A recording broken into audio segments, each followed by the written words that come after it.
Hello बच्चों, let's read the question. Which of the following are arranged in the increasing order of the solubilities? Options हैं calcium carbonate, potassium bicarbonate, sodium bicarbonate. Sodium carbonate, potassium bicarbonate, calcium bicarbonate. Potassium bicarbonate, sodium carbonate, calcium bicarbonate and calcium carbonate, sodium bicarbonate, potassium bicarbonate. तो अगर हम यहाँ पे बात करते हैं इस क्वेश्चन में कि हमारा की कॉन्सेप्ट क्या रहेगा, तो यहाँ पे की कॉन्सेप्ट हमारा यही है, solubility of carbonates and bicarbonates, है ना. Solubility of carbonates and bicarbonates की बात करेंगे, specifically for group 1 and group 2 metals, है ना. एस ब्लॉक के जो मेटल्स हैं उन्हीं की ही हम यहाँ पे बात करने वाले हैं. तो देखो, एल्कली मेटल्स के जो आपके जो एल्कली मेटल्स होते हैं, है ना, एल्कली मेटल्स यानी कि जो ग्रुप 1 के हैं, जैसे कि lithium, sodium, potassium, rubidium, caesium. और आपके एक होते हैं एल्कलाइन अर्थ मेटल्स, जो आते हैं ग्रुप 2 में.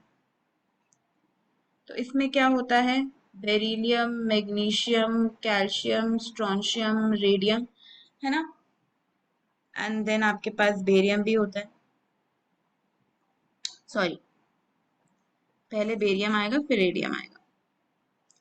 तो यहाँ पे बेरियम और फिर रेडियम. तो ये आपका ग्रुप 2 के मेटल्स होते हैं.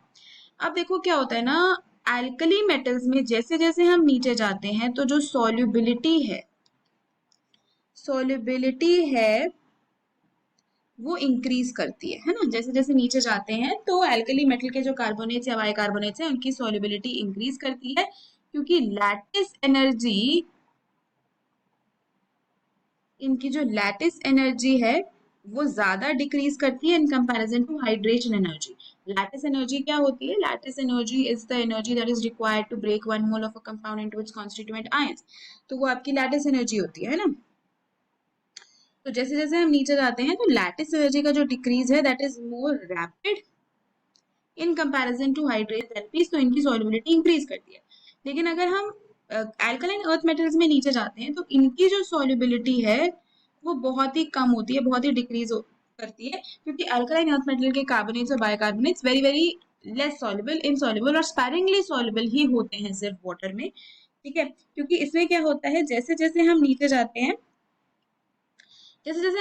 तो लैटिस एनर्जी ज्यादा बढ़ जाती है, क्योंकि इसके आयंस के साइज बहुत छोटे हैं, जिसकी वजह से ज्यादा लैटिस एनर्जी है, और लैटिस एनर्जी बढ़ने की वजह से इनकी सॉल्युबिलिटी कम होती जाती है, स्पैरिंगली सॉल्युबल होते हैं. तो अगर देखा जाए ऑर्डर क्या होगा, पोटेशियम का बाइकार्बोनेट सबसे ज्यादा सॉल्युबल होगा, फिर सोडियम का बाइकार्बोनेट होगा, एंड लास्ट में कैल्शियम का कार्बोनेट सॉल्युबल होने वाला है, which is going to be sparingly soluble. Completely soluble तो ये भी नहीं होने वाला. तो इसलिए हमारा जो correct answer, correct order of solubility of carbonates and bicarbonates होगा, वो आपको ऑप्शन नंबर डी में दिया हुआ है. तो फाइनल आंसर इस क्वेश्चन का ऑप्शन डी होगा. Hope you understood it well. Best of luck.